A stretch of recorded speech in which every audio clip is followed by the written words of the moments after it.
Equity markets are implicitly bets on the future. Investing in equity markets is implicitly not just taking a stake on the future, but saying, I have a different view than the sum of everybody else. Dawson is a futurist and entrepreneur. He helps people think about the future and learn by doing. We talk about ethics, science fiction, and what people can do practically to help shape the future. Very nice to see you, Ross. Wonderful to be here. Before we actually get into the future-oriented questions, I wanted to ask you, if I were to say to somebody, I talked to this really interesting guy yesterday, he's, how would you want me to finish the sentence? Well, the short description is always futurist and entrepreneur. So helping people think about the future and playing with various ventures along the way. Well, that sounds good. Futurist and entrepreneur. That's a lot harder to do than to say, I think. I know you've been working in this area for a long time. I have. I noticed that you were a stockbroker before, and I wondered if that influenced you in your approach to future thinking and planning. Being a stockbroker, that's pretty concrete. So it's a very long time ago, sort of pretty early in my career. But the reason why, so my degree was in physics. I then had a job in computer sales. So ended up in the computer industry saying, this technology is going to change the world. And then, I've always wanted to think about the world, society, everything, the future. And just what I thought is that in order to understand how the world goes around, I have to understand the world of money. So that is why I basically gone into financial markets and then capital markets, was to understand the ways in which our financial system underpins the way things work. So it's really one of the fundamental pieces. I've worked in a variety of different industries in a variety of different countries. And it is one of those fundamental pieces to having the context, understanding the system. And of course, the system in which we live in is very much based on money and finance and financial structures and financial markets. So that has been a foundation for being able to understand those ways of thinking. So the nature of equity markets is they are implicitly bets on the future. So whenever you buy or you sell, you are basically making essentially your judgment is that it's going to, because that price will go up or it will go down. That's the usual reason why you're doing that. So this is all a way of analyzing. But I mean, one I think particularly interesting point though is the efficient market hypothesis, which is not entirely true. But what it suggests is that basically markets always incorporate all available information. So essentially, the current price reflects what everybody else thinks. So if you think differently, as in I think it's worth more, or I think it's worth less, that's when you do something about it, as in you buy and you sell. So essentially, investing in equity markets is implicitly not just taking a stake on the future, but saying, I have a different view than the sum of everybody else, which is the current price. Well, that's really interesting. That gives me a lot to think about. As a futurist, what sector or technology would you recommend that people invest in today, given the situation we're in today? Well, I think there's always disclosures when you give investment advice, and one is that I'm not an investment advisor, so I wouldn't recommend any particular stock picks or anything like that. But and to the point as I was saying, that essentially, if you look at anything which is looking like it's promising, the price is going to be extraordinarily high. Nvidia, for example, the valuation on a price earnings multiple ratio is extraordinarily high, which reflects not just current state, but the people that believe that it will continue to be able to grow over time. So essentially, even though you might believe in the potential there, there's a judgment to be made. But what I will broadly say is that where is the world going? Where is more and more of our money going to be spent? So broadly, technology, we are shifting from traditional industries to technology industries, and you have to be very careful around particularly the valuations. That's one point. Other is healthcare, where people will spend more and more of their money to be able to be well, to extend their lives, to live healthily. And so there's, I think, broadly we can point to not just healthcare, but also those that are improving, not just curing diseases, but also promoting well-being is another one. And also anything which is associated with aged care, because we are living longer and the trends are very likely that will continue to be long. So that can, any array of forces from aged care centers to technologies that support people to live longer in their homes and so on. So that's just a few broad sectors, I would say, are certainly pointing to where the world is going. Interesting. What ethical dilemmas do you think we will be facing in the near future? The biggest dilemmas are all around division, and inclusion, essentially. And the biggest one, which is going to come up, and which is already emerging, is around whether or how we will augment ourselves with technologies. So this plays out on a whole array of different levels. One of them is, the one which is still exists, which is an old one but still exists, is the digital divide. Not everybody has access to technologies, to devices, to the internet, and so on, and they are massively disadvantaged. That is one of the fundamental dilemmas. Another is now not just the access to AI, but the AI skills. Two of the very important ones which emerge is one is essentially cognitive augmentation. And so some of those may be various types of devices that we use to augment our capabilities in our thinking. And so some people will either choose to augment themselves with technologies and their thinking, their capabilities, or have the money to be able to do so. And others will either not have access or not choose to do so, ultimately leading to a fork in society. Also, the technologies of longevity. Essentially, these are not likely to be so inexpensive that everybody in the world can access to them. So if we have technologies of longevity, does that mean there's only access to those who have the most wealth? And I think another one, which is a little more immediate, is that of essentially how focused is our attention. Essentially, if our attention is being hacked by companies that are spending billions of dollars to capture our attention, and most people are basically succumbing to that. Whereas there are some who are choosing to use these technologies to augment themselves. So that all of these divides are merging, and is both the choice and the access means that we will have more divides in society. We need to guard against that with everything which we have. But these are the fundamental divisions and fundamental ethical issues that we must understand and address. That's interesting, Ross, because I have a number of people based in Africa that I've interviewed in my podcast, and very, very interesting to talk with them. Often we did not have a good internet connection. In the long run, it worked out fine, but it's clearly a different world. And I'm trying to get even more people from Africa and from certain parts of South America and certain parts of Asia, because I do not want Imaginized World to be focused on what we call the global north. In fact, you're not in the global north.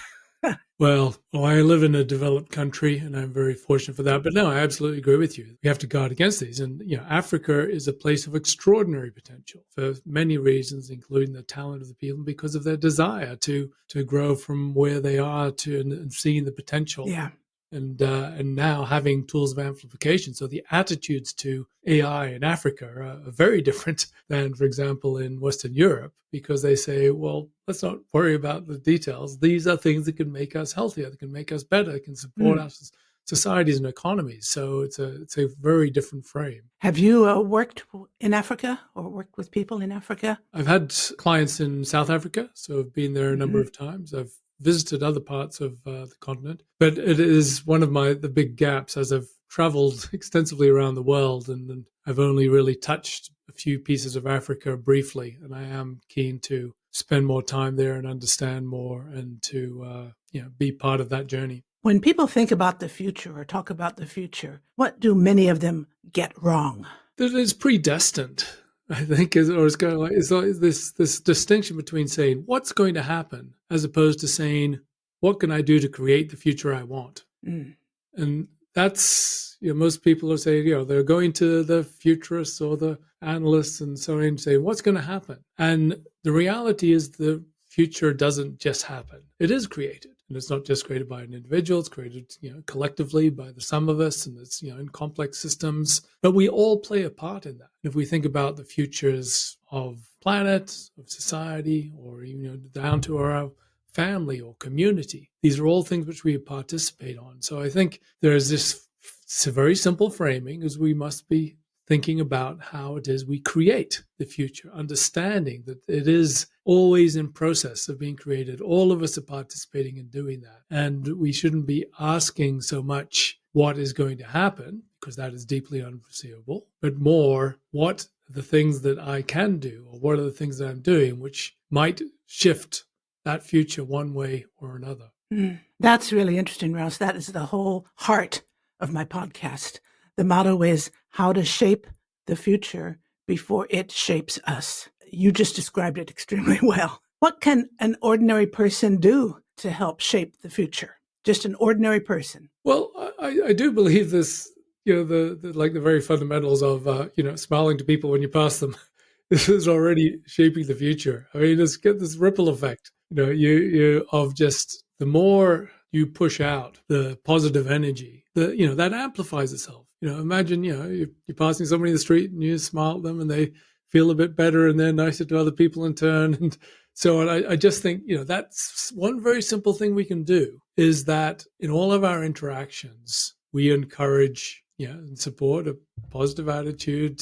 This idea of how is it that I can inspire people? Think of possibilities. So, I think that's just anything, just by the nature of being alive and interacting with people is already creating, things which can ripple out more broadly. And the other, and sort of perhaps on a bigger scale, it's thinking, well, there's so many issues. There's so many things that matter. And we have to make a choice. There's a wonderful book called Zen and the Art of Making a Living. And I'm not even sure if it's still in print, but it's, amongst other things, what it does is it has these, these little things that you fill out and answer, just to be able to think through your own journey and career and what it is you want to do. And it has this whole series of questions. It says, where do I want to have an impact? Is it in my, in my geography? Is it locally? Is it my city? Is it the nation? Is it the world? Is it, what sort of people? Are they, disadvantaged people or disadvantaged in particular ways? Are they people who are prospering to be able to have greater impact? It could be, what difference do you want to make? So you can start to just think through, what kind of people and what type of place and what sort of impact you want to have, and whether it's in terms of health or in attitude or in terms of animals or whatever it might be, and just choose from the wealth, from the hundreds, the millions of possibilities that we have and where we could make an impact, to say, here's one thing that matters, I think is important, I care about. And that means you can reduce down and say, well, all right, and here's a few things that I can do, which might not change the entire planet right away, but which make an impact. Just that every little impact we have adds up.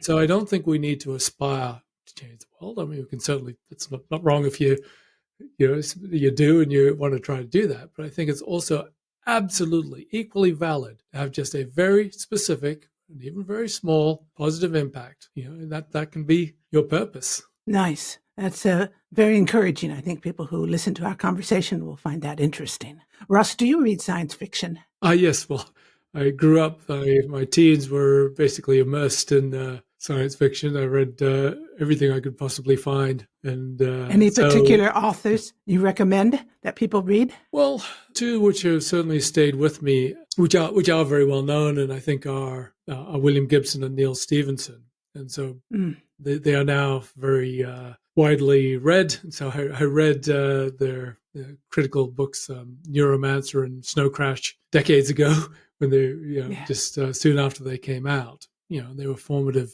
to my thinking. But I think one of the other interesting books I would point to from Neil Stephenson, which is probably overlooked, is called The Diamond Age, which is extraordinarily relevant. So the Snow Crash is the one that gets all of the attention, but the Diamond Age, which points, amongst other things, to a world in which we have personalized education and the implications of that, and the formation of collective intelligence from that is, extraordinarily powerful story, and one which I still think points to many of the things that are unfolding today. I've done a fair amount of reading about generalists and specialists, and I actually contributed a chapter to a book about that was published a few years ago. What's your take on being a generalist or being a specialist? Do you think one is better than the other? Well, they're of course complements, and I suppose it is harder and harder to be a generalist.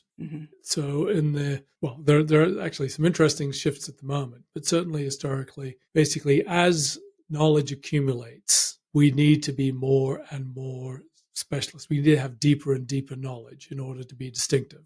Otherwise, we are, completely commodity, because there's lots of people which have similar knowledge to us. So specialization has been an enormously valuable part of, being able to contribute to the economy and be rewarded for it. So essentially, all people that are being highly paid are specialists. There is the idea of the pie-shaped skills. So T-shaped skills that came up in the 1980s. This idea of you have both a T, which is sort of this, you have the breadth, and they also have the depth. And that's a critical point, because if you have just specialized in a particular area, then you don't have the context. Part of the value comes with the collaboration. The corollary of deeper and deeper specialization means the need for greater and greater collaboration. So you need to work with other people. And if you only understand your area of specialization, you're not able to collaborate effectively. So you need the breadth as well as the depth. So the next step from the T-shaped was the pie-shaped, where you'd have more than one area of specialization. So you have your breadth, and then you have two areas of specialization. And so dual degrees of various kinds have been very important. So, classic way in which this has been implemented is understanding of technology and a particular industry and being able to bring those together. So back quite a long time ago, and I think I was the first one to come up with the phrase, and it has been used reasonably widely since then, is the comb-shaped, where you have many areas of specialization as well as the area of breadth. And of course, the more areas of specialization, the less specialized you are. But part of the reason I came to that idea of this comb-shaped thinking is looking at myself, because I am a generalist. I have very broad perspectives across many domains. There's not many situations you can bring me in and I don't have a reasonable amount of context. I have got there through repeatedly going into deep areas of specialization in, amongst other things, in various aspects of computing and distributed computing, in finance and equities, capital markets and publishing, and then in professional services through my books. And I could go on.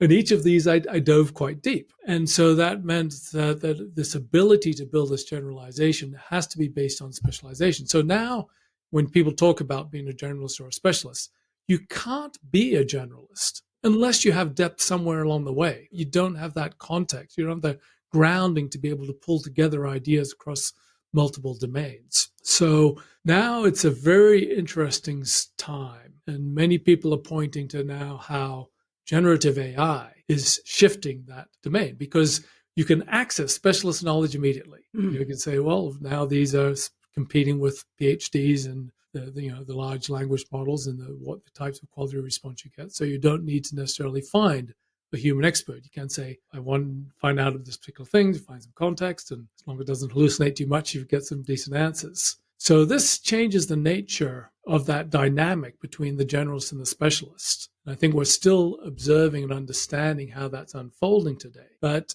certainly, I think this idea of the generalist having this broader context, and I think that's the one thing which humans bring to complement AI in this humans plus AI world, is the context, the framing, the really understanding the broader domain. This is the capability as the generalist. But I still believe that in order to have that, you do need to be able to develop those areas of specialization. And now AI can facilitate that, these ways of being able to pull together and to correlate areas of understanding and help us understand faster and better. So these two previously quite different perspectives are beginning to blend thanks to AI. Is that the idea? Well, maybe not blend, but work together? Well, yes. AI is, I hesitate to call it a knowledge machine, because it is information, but it does interact in order to be able to assist us to develop knowledge. But the nature of it does significantly change this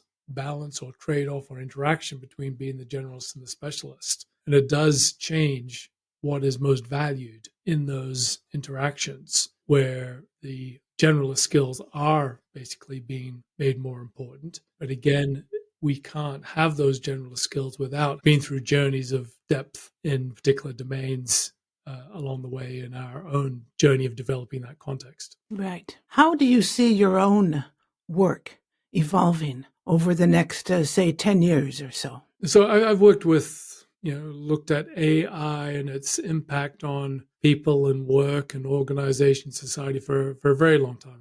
I've written about it for over 2 decades. But just over 2.5 years ago, I think we were, just about everybody on the planet, including all this AI specialists, were surprised by a leap of what seemed like emergent possibilities. So since then, I have basically completely focused on this framing of humans plus AI, taking this human focus center and to be able to look at humans as the most extraordinary thing in the universe. I'm a deep believer in humans and humanity and human potential. But now we have created something which is a complement to that, which can expand us, where there are many risks, some deep challenges, but also extraordinary opportunities. So that I see it's a very long time to come. I will still be diving deep as much as I can into this framing of humans plus AI, or whatever language we use around the technologies we have to be able to complement us, to help us achieve our potential, to grow, to develop, to improve society, create value. Part of that does go to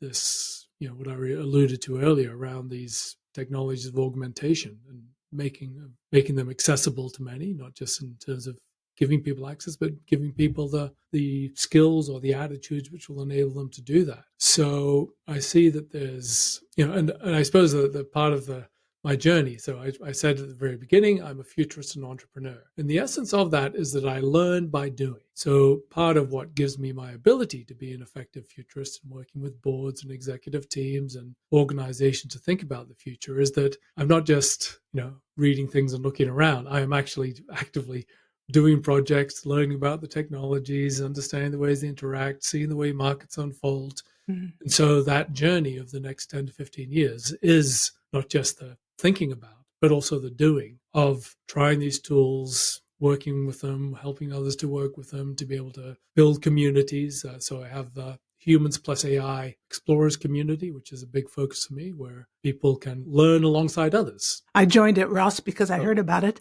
Oh, fantastic. And I just wanted to check it out. And so far, it's really interesting. There's so much to dive into. Yes, absolutely. And, the thing is, we all have very busy lives. And so it's, always taking their attention. But I think this idea of learning together, peer learning has always been the strongest form of learning. We learn with others. And now in this world where it's unfolding every day and there's so many potentials and we don't have any textbooks because, this is in the process of being written and created, then communities for learning are, I think, the center of what we're doing. So I very much look forward to, the community and its growth and the learning with others that entails. Well, that is very interesting. Ross, do you have any final thought or anything that you'd like to share? Just that in order to create a positive future, we need to believe it is possible. So there's a lot of very negative thinking at the moment. And to be fair, there's a lot of things which aren't wonderful happening in the world today. And we have to acknowledge that. We can never turn away from the realities of these things. But I think we need to acknowledge the downsides, and we need to believe that it is possible, that things we can do could help create a positive future. And thus then to be able to say, well, if it is possible, there's even, whatever degree of possibility that we can create a better future, then I will be part of being able to move us towards that.